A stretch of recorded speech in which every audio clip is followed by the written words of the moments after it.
Welcome back to the Ball Street Social Club. Listen, if you tried to watch the last video and it went off funny, it's okay. We were only talking about Everton, so it doesn't really matter for a start. But that will be up soon. So if you want to watch that, make sure to catch it soon. We've got Adam from Full Time Devils here. Obviously, Paul from the Red Men TV and Mates TV, if anyone watches that. More people than watch your fucking channel. Well, you say that. But, you know, what is the truth? I know for a fact that more people want to wallow in misery than want joyous video game content coming from your channel. Listen, we're here to talk about Liverpool and how terrible they are in defence. Why are they so bad in defence, and why didn't Jurgen Klopp address it in the summer? They're the two big questions, aren't they? It's because, the players we've got clearly not good enough, and the players that we wanted to get, we couldn't get for whatever reason. It's mind-boggling. We've dedicated so much time to this already this season, and we did it last season, we probably did it the year before, and the year before, and the year before that. There's a certain degree of Liverpool's defensive issues which are the result of the style of footy we play, in that we play very open, very attacking, swashbuckling football, whatever you want to call it, heavy metal, whatever. And I think you need to have just the best defenders, like in terms of individual talent, to be able to make up for that to some extent. But I just think that even if we did, we'd probably still concede soft goals, because I think that's the nature of how we play. That being said, Ragnar Klavan just not being in the right place when he needs to be, Dejan Lovren doing stupid things, that's what they are. We spoke about it in the video we did about Everton, about missing the trick about getting a centre forward and knowing we needed a centre forward. Yeah. Now you knew you needed a centre back, and you tried all summer to get Virgil van Dijk, and it clearly wasn't happening, even though someone at Liverpool thought it was happening. Yeah. Why wasn't the target switched to someone a little bit more plausible? Yeah.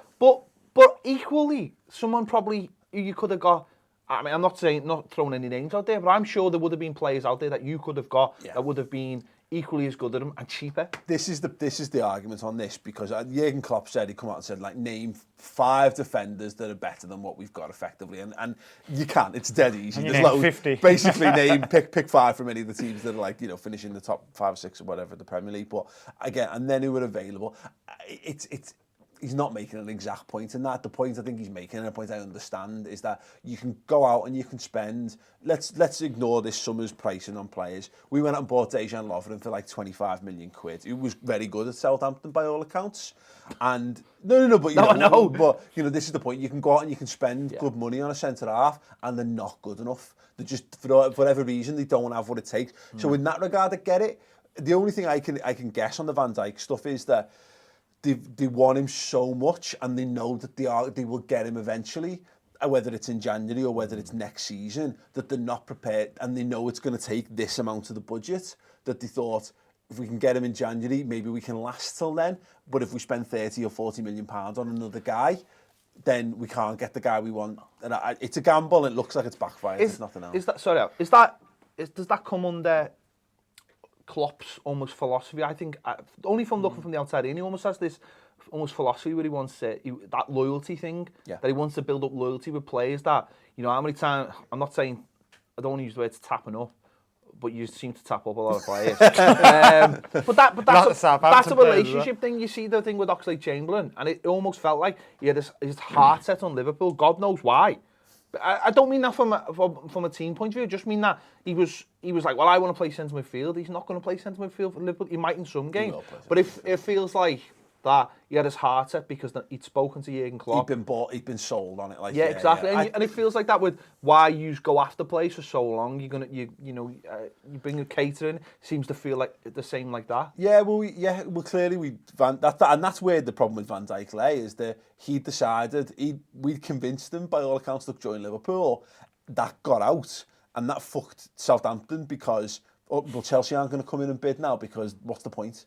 They know the player doesn't want to play for them. That's what Klopp's got going for him, is that he backs himself to make players better. Now the problem is, I get that when they're 18, 19.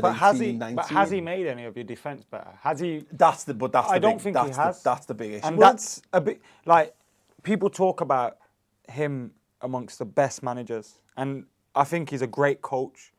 But I think that's where he doesn't show himself as one of the best managers. Like, you can't disregard your defence. Yeah. You just can't disregard your defence. And if your defenders aren't good enough, then stick a midfielder in there who's going to protect them. Yeah. Or, you know, you can't keep going out and thinking it's going to get better, it's going to get better, because you're doing the same things over and over again. And that's where I think it's kind of a little bit soft. Even if you let Coutinho go, bought a few defenders, your team would have been better balanced overall. And I think when you look at Klopp's record in terms of silverware, he's always just nearly. Yeah. And maybe if he actually thought about his defence a little bit more, maybe that would have been the thing that got him over the line. Because there's no denying that he sets up a team to attack as good as or better than most. Yeah.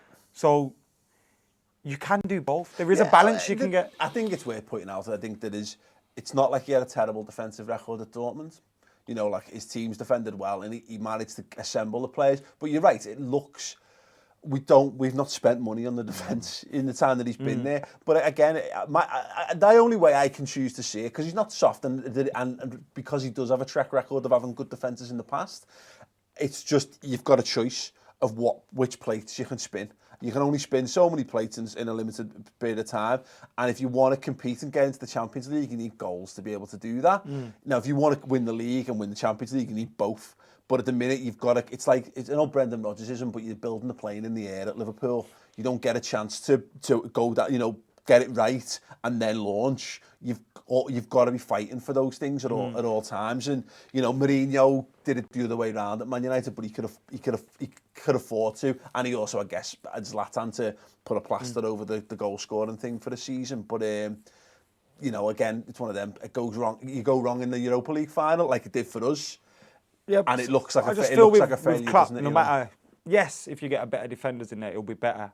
But I think even if you had the best, like you said, you'd probably still concede countless chances every game. I think the problem we've got is the guys we've got. It's the players you buy in.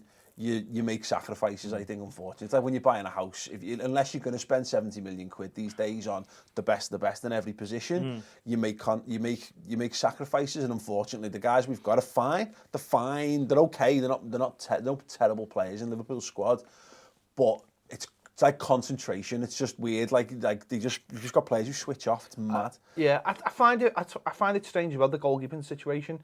You're going to be using Danny Ward in the League Cup against Leicester. I find that... And I actually said to you in the summer that he would end up your number one goalkeeper by the end of the year, and I stick with that. Yeah. Now, I just find that strange that you're onto your isn't that a third problem goalkeeper. Though, as well? Yeah, I find that really strange. Not having one settled goalkeeper. Yeah, maybe it is. Because that helps the back four. But it's the thing, you're right. But it's one of those, isn't it? It's something the top clubs do, and I get the logic behind it, but there's a difference when you're swapping out, well, what would it be in Claudio Bravo before he was shit and Marc-Andre ter Stegen? There's a difference between rotating those kind of goalkeepers. There's a difference between rotating Berkey and Weidenfeller at Dortmund and rotating Karius, who's not proved himself, and Mignolet, who can be shit. No, but he's not. But that's the thing. He's not. That's the problem with all of our goalkeeping options at the minute. They're all okay. But none of them's getting in any other top teams. They're just fine. And maybe that's another thing, that if you're not spending 75 million on a centre half, we probably should have gone out and bought a 50 million quid goalkeeper instead. You say that it's not fine, but all top teams have a top goalkeeper. Yeah. It's that goalkeeper that will win them an extra 12 points a season by making those big saves. And I find it strange that wasn't addressed, but it's the fact that you're playing... But they said that about Arsenal, and Peter Cech went there and he didn't... I think he did improve the team, but I think they're still defensively frail. I think Karius is very much the guy he wants in goal, and I think that's why he's opted to do this, because Mignolet's performing well enough that you can't bomb him out, because he's tried that and that's been bad enough. I think he's hoping Karius will just find his feet and find his form, because I think he is the goalkeeper he's looking for. But he's not so... I mean, he's still like a £5 million goalkeeper we bought. So why isn't he... Even in this market. So why isn't he playing in the League Cup then? Because there's a reason why we've kept Danny Ward. I think there was no shortage of people looking to take Danny Ward. He's fighting for the Wales first team shirt, which is fine. He was great for Huddersfield by and large. He grew into the season at that. I've said this in a few places. He's had decent loan spells. He's not failed to impress when he's had opportunities.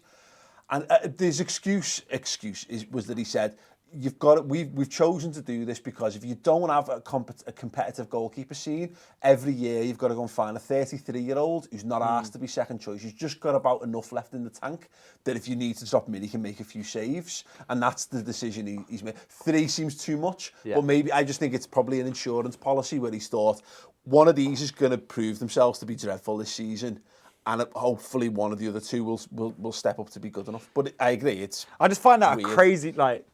But you guys did it with Lingard and De Gea. But that was because De Gea was at a difficult point in his career where we knew he was going to become our number 1 eventually, and I don't think it was ever a case. I think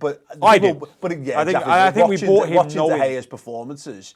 He had howler after howler, and a lot of people going, "What's this?" But I don't think anyone ever thought Lindegaard was going to be our permanent first-choice goalkeeper. True enough. Or he had a chance to be. Yeah. And I think, like, those positions in your side are so important. Goalkeeper, like the spine of your team. And if you're chopping and changing, your centre half got a different voice behind them every week. Like, those things can cause problems. I think Liverpool have fallen foul of similar to what Everton have done. I think there was only so much money to spend, and there was only so many. They had a list of targets, and they clearly decided no more second and third choices because that's costing us. Because we've been doing that for 10 years. We've been missing out on our top targets and buying second and third, and we've been finishing 6th, 7th and 8th in the league every season. They've clearly decided, with the combination of the manager backing himself to improve people or develop a system that will cover up gloss over the mistakes and whatever. And they thought, well, we're better off just shooting for the best we can possibly get and making do in the interim. And that's a gamble. But unfortunately, unless you're Man City or Man United or Real Madrid, and to be fair, Barcelona are gambling this season, you'd have to take those gambles. I think it'll be all right. I think the point is, as long as we can continue to score goals, we'll be okay. Because I think in the Premier League, you're always. I'm not saying we're going to win the league. I don't think. But I think that has to be the aim for any other top. Sure. Not this season maybe, but that has to be like if you're United, from City United at the top, down to Tottenham or whoever, your aim has to be eventually we want to win the league. Yeah. And I think I'm quietly confident that every season Klopp's defence will be awful. And the fact that is kind of a continuation of his management, I think that is probably the thing that's going to stop him being a trophy winner. You actually rely on your defence to start your attacks because you're such a counter-attacking side, and that's where I find it slightly strange that you don't have a big centre-back, a real sort of organiser in there, because you can have you don't have to have a brilliant defender, you just need to have someone who can organise. I just wonder whether, because it's Dejan Lovren, and he's like the Mignolet thing, and there's a great line, and I'm robbing it from Steve, contributes to Redman, and he says it's an American football, and it's just good enough to get you beat. And the fact they're not so horrendously obviously bad that you can see it a mile off, because for every Lovren has a little mistake, he's winning games in the Europa League against Dortmund with last minute headers. He always looks busy as well, like he's sorting your defence. He's got all the things. He's the right height. He's got decent pace. He's great at clearing people out. He's actually really good in the air. But it's just that moment of you need someone to just make the right decision and do that. They get them wrong, and they're very hard to quantify. But I don't know. I think we'll be all right. I think, like I say, inevitably the teams that score loads of goals always end up there and thereabouts to the top end of the league. You can kind of get away with the bad defence, provided we can just keep that ticking over in the other end of the pitch. I think we'll be okay. But equally, the fear will lives in all of us, doesn't it? That what happens if the goals dry up? But I think we're probably pretty well insulated in that. Tottenham being at Wembley helps. Yeah. I think Liverpool this season. Well, look at it. And Arsenal being Arsenal. We're still. It's 5 games into the season. We're relatively in terms with Arsenal and Spurs, and I think realistically speaking, they're the teams we're fighting for the 4th slot in the Premier League. If we can go one beyond that, magnificent. That'd be great. But Liverpool, it's a consolidation season for me. It's about making a good fist of Europe and making sure that you qualify again, so it wasn't pointless. And then you look to kick on from there. But yeah, if he doesn't win a trophy this season, would you be? I'd be disappointed. It depends on the third season. It would depend. This is his third. Yeah, it's like a second full season, but it's third season. It's like if the Europa League, if the League Cup does what it did to us last year, which is completely and utterly fuck our January, because we had too little squad depth to handle the extra 2 games right in the middle of the FA Cup and all that kind of stuff. I'd say fuck it off. But we do need to get back into the swing and winning stuff. So I don't know. If we made a good fist of Europe, we've got out the group, and then you have a couple of good games, maybe you get to the 16 or you get beyond that because you have a good couple of games. I don't know. I think it's impossible to tell at this stage. I'd like a piece of silverware just because it eases everyone, doesn't it? You get to go. Look at Arsenal. Fuck, it's kept Arsene Wenger in a job for 3 more seasons because he's got the FA Cup. And we all know the FA Cup, what is it really? It's not a defining, it's not an era-defining trophy. Anymore, yeah. But, I want to go to Wembley. I want to see us lift trophies because I've been to Wembley too many times of late and see us not do it. It's about getting Liverpool back on track for that. Ross, we got a few bits? Yeah, a few people said this. Censored Milk says Chris and Paul should replace Lover and Clavan. That's not a good idea. I Good duo, that. I'm not a defender. Captain Fantastic says if you want a Mercedes and you can't get one, you don't go out and buy a Vauxhall. True that. But if you need to get around, But if you need a car, There we go. go somewhere. get the bus. Sean Cleary says I'm not even sure personnel is the issue. There only seems to be no organisation from Klopp, and Henderson doesn't offer protection. I'm not sure. I think that is part of it. Maybe. Yeah. I think Henderson is a good squad player for any team that's looking to be in the top 6. And I think until Liverpool replace him, your midfield will always be. Yeah, it looks worse good on a off nibby, him. I have it. Yeah, I think you need a good centre back. Yeah, I think you need a good centre back partnership, and that's the problem with ours is that Matip was in and out. He's been an ever present pretty much this season, I think. But then we've had to. Lovren keeps getting little injuries, so Clavan keeps coming in. The young lad Gomez is obviously playing right keeps back. coming in. Keeps playing. Marvel villain. No, yeah, he does, doesn't he? Clavan definitely. He's definitely that's a Stanley. He should have a creation, claw. that. Yeah. So yeah, I'd be interested if we got 20 games with the same centre backs playing, how that affected things. But I think he'd probably rotate them anyway, which is weird. Ross. Money being spent on defence instead of Oxlade-Chamberlain could be the difference maker this year. Maybe that, but I'm not sure that.